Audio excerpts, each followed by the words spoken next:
Bonjour et bienvenue, voici notre tour d'horizon économique, géopolitique, sanitaire et boursier. Nous sommes le lundi 21 juin, le jour le plus long. Et pour comprendre comment tourne la planète finance, c'est sur la bourse au quotidien et nulle part ailleurs. Et l'épisode du jour s'intitulera « Allez, prenez tous les scénarios, vous mettez dans un sac et vous secouez très fort ». Et on verra bien ce qu'il en ressort. En tout cas, la secousse a été rude vendredi. Tout le monde parle des déclarations successives des membres de la Fed, mais on passe peut-être à côté de l'essentiel. Mais revenons quand même sur cette séance de vendredi, séance des 4 sorcières, qui aurait dû couronner un premier semestre de feu pour des valeurs françaises qui gagnaient plus de 20% vendredi matin. Nous avions un nouveau record absolu de l'Eurostoxx 50 à plus de 4150. Et la veille, jeudi soir, le Nasdaq 100 venait de battre également un nouveau record à 14 205 et le CAC 40 en terminait à 6666. Ils n'ont pas réussi à faire 6666,66. On s'est arrêté à 6666,40. Néanmoins, ce chiffre symbolique était diablement bien programmé.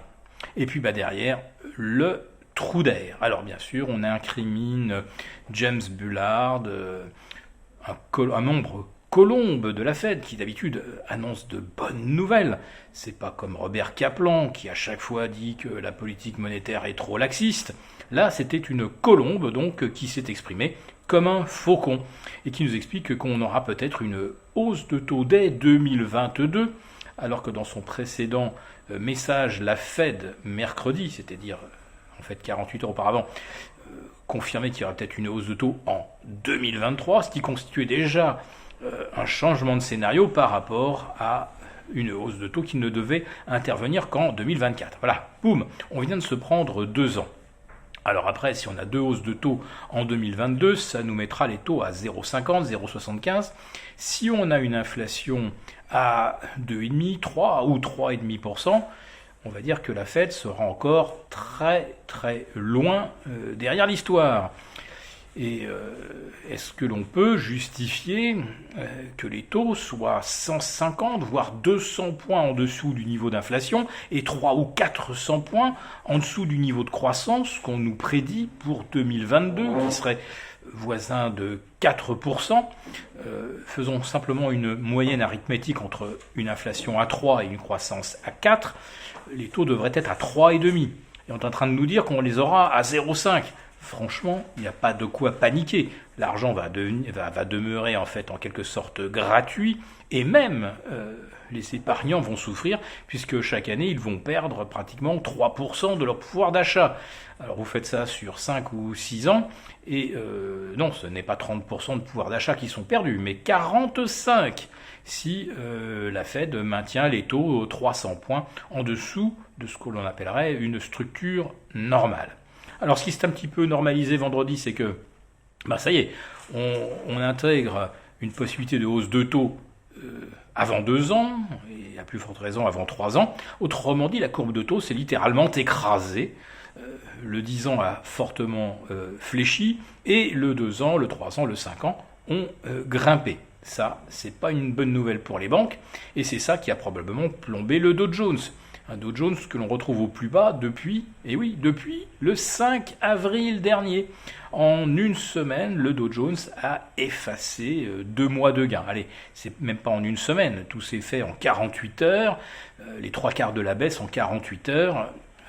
Il s'est passé quelque chose. Mais comme le Nasdaq 100 battait encore un record absolu jeudi soir, eh bien, on ne regardait que les bonnes nouvelles. Et pendant qu'on s'omnubilait avec les scénarios de taux, eh bien, la Chine, elle, a décidé de casser les 2 genoux à la spéculation sur les matières premières. En expliquant qu'ils allaient recourir et puiser dans leurs réserves stratégiques de cuivre, de zinc, de nickel, d'acier, etc., ou de palladium, naturellement, et d'autre part, les possibilités de prendre des positions à terme sur les marchés dérivés de matières premières, eh bien, les règles ont été modifiées.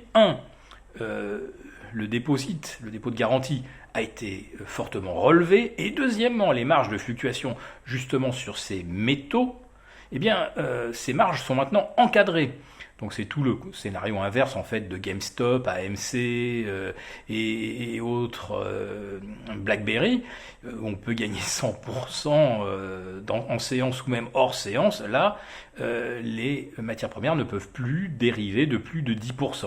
Donc les pauvres spéculateurs sont obligés de réduire leur levier, de couper leur position, et comme elles sont perdantes, ils sont obligés de déboucler d'autant plus vite. Voilà, c'est la fameuse mécanique de réduction des leviers que tout le monde connaît, et qui a en fait également contaminé jusqu'au Bitcoin. Bitcoin qui enfonce maintenant le seuil des 33 000, qui était jugé vraiment crucial. On est tombé maintenant en dessous de 32 000, on est à moins 10% à l'espace d'un week-end.